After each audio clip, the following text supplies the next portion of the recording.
Ahoy Laxers and welcome to TLN News. I'm Chris Marshall, and the game of the weekend has to be number 4 Maryland sneaking by number 9 Virginia. And it's not the fact that number 4 beat number 9, it was how they did it, finishing the game on a 6-1 run in the second half. Really, really impressive work. But the game was not without controversy, but we'll get back to that later. Game ball has to go to sophomore Henry West with 5 points on 3 and 2.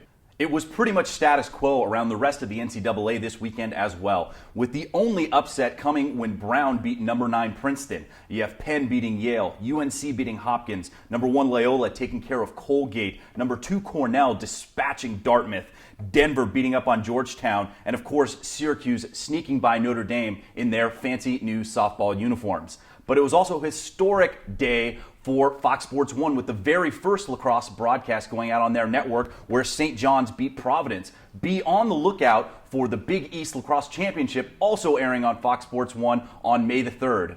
Might it be time for a lacrosse show? Now, the story of the weekend has to be the ending to the Virginia, Maryland, and UNC Hopkins games. Now, my favorite broadcast team of Paul and Eamon made reference to the fact that it looked like Maryland was taking some pretty errant possession shots at the end of the game to avoid a timer-on situation. And then you have Joey Sankey holding onto the ball for 2 full minutes in the fourth quarter after he got his defenseman hung up. Now, there were a lot of people tweeting comments about this. You got guys like Quint Kesnick, Marcus Holman, Davey Emila, Terry Foy, all with different opinions on what should happen. Could this be the catalyst that sends the visible shot clock into the college game? You tell me. Tweet at me. Comment below. I want to know what you think. Around the MCLA, number 1 Arizona State looked like number 1 when they took care of business against USD in the SLC Game of the Week. But the rising star of the weekend has to be the Chapman Panthers, rebounding from a slow start with 2 quality wins against top 25 programs, Texas and Texas State. This weekend also gave us the opportunity to check out some awesome one-off jerseys. My favorite being the Maryland Terps Wounded Warrior Project jerseys. Those are always fantastic. Make sure to go to umterps.com to check out the auction for your opportunity to buy one. Can't forget about the Colorado Mammoth going with their Colorado flag jerseys, as well as the sleeveless one-off jerseys for Syracuse. What do you think of all the jerseys this weekend? What is your favorite custom jersey? Let me know, tweet at me, comment below for your chance to win some East Coast mesh. And that takes us to this week's Play of the Week. Garrett Thule from the Philadelphia Wings made it all the way to hashtag SC Top 10, number 6, with this awesome airgate dunk. Thule, a big body, tries the airgate dunk move and scores.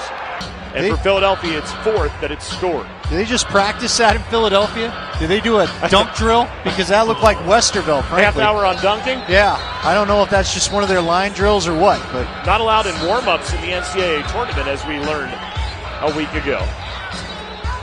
Look at that athleticism. Yeah. Ooh. My back would break in that position. Not to mention the arm strength it takes just to control it to get it back to that backside. Look at how he's contorted in the air. That is an athletic play. And now for the final rundown. Happy birthday shout-outs to former Chaptown Laxer John the Iceman K, as well as amateur bodybuilder Alex Spinozo. Huge shout-outs to Curran Karate, The Whale, Chachi, and Eddie Cliff for sending in fantastic photos of lacrosse helmets. You all have some East Coast mesh coming your way. Also be on the lookout for the Total Lacrosse Play of the Game dropping every Tuesday, as well as the SLC Game of the Week brought to you by Total Lacrosse. This week we have Fullerton at Concordia. And as always, a huge slate of NLL games on Friday and Saturday. So make sure to tune in to those. As always, I'm Chris Marshall. Stay laxy.